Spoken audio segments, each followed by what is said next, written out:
Welcome to Gita अमृत।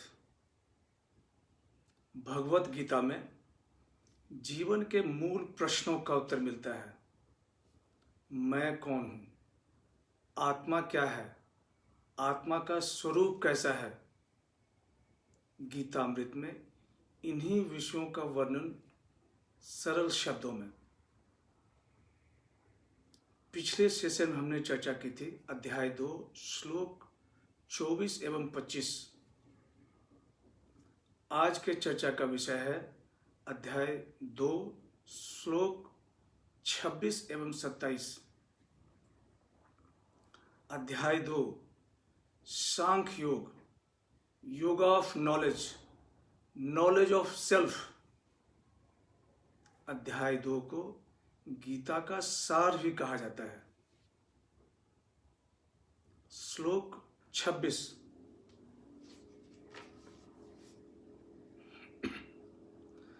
अथ चैनं नित्यजातं नित्यं वा मन्यसे मृतं तथापि त्वं महाबाहो नैवं शोचितुमर्हसि। नित्यजातं कॉन्स्टेंटली बॉर्न, मन्यसे थिंक।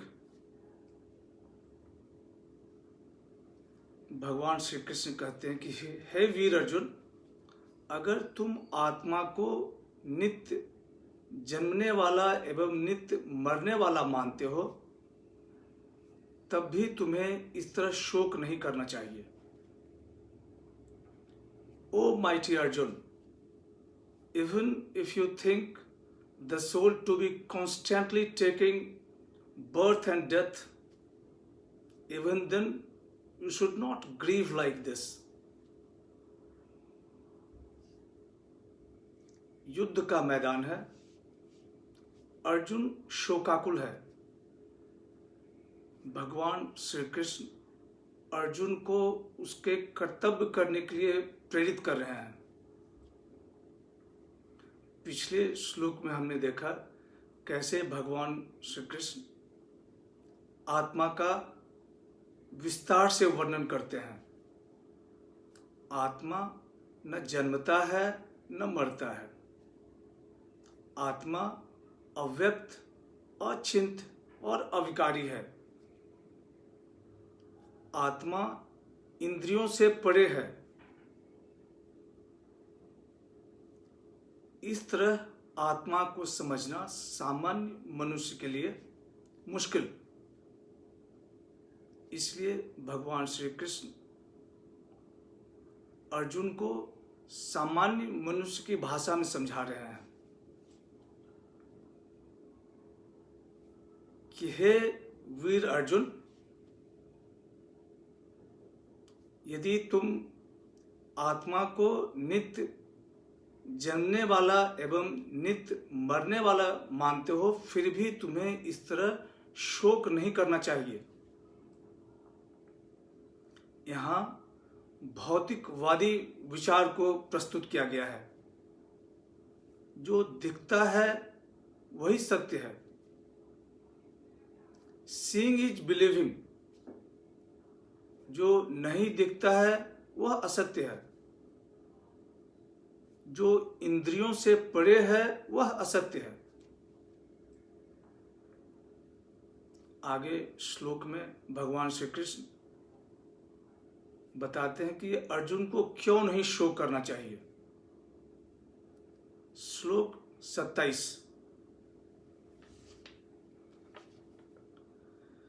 जातस्य हि ध्रुवो मृत्यो ध्रुवं जन्म मृतस्य च तस्माद् परिहायर्थे न त्वं शोचितुमर्हसि। जातस्य of the born, Dhruv certain,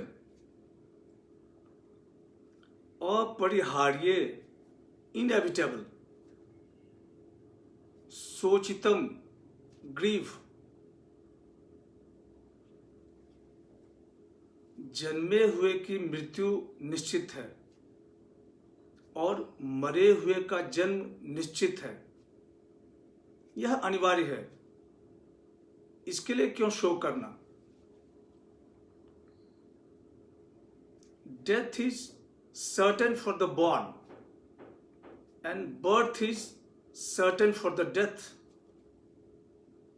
Thou should not grieve for the inevitable.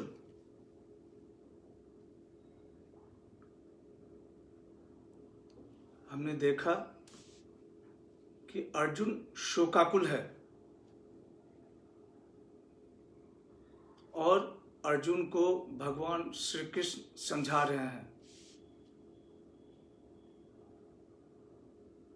वो कहते हैं कि जीवन में हर पल चीजें परिवर्तनशील हैं।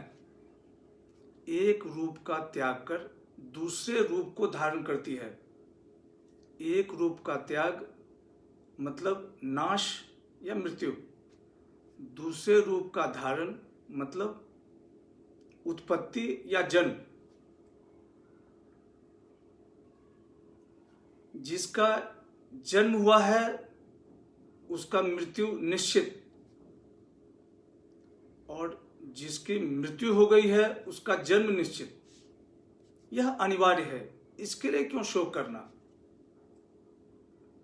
हम देखते हैं कि नित्य प्रतिदिन सूरज पूरब में उगता है और पश्चिम में अस्त होता है। यह अनिवार्य है, इसके लिए क्यों शोक? भगवान श्री कृष्ण कहते हैं कि हे अर्जुन, यदि पितामह भीष्म, आचार्य द्रोण की मृत्यु हुई तो उनका नए शरीर में जन्म होगा। इसके लिए क्यों शोक करना? तुम एक वीर योद्धा हो, तुम एक क्षत्रिय हो, तुम्हारा धर्म है युद्ध करना, तुम्हारा कर्तव्य है युद्ध करना। तुम अपने क्षत्रिय धर्म का पालन करो। Why to grieve for the perishable? इस नश्वर शरीर के लिए शोक क्यों?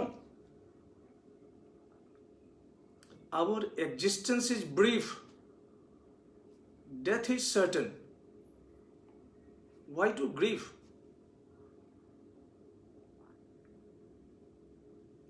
आज की चर्चा यहीं समाप्त करते हैं।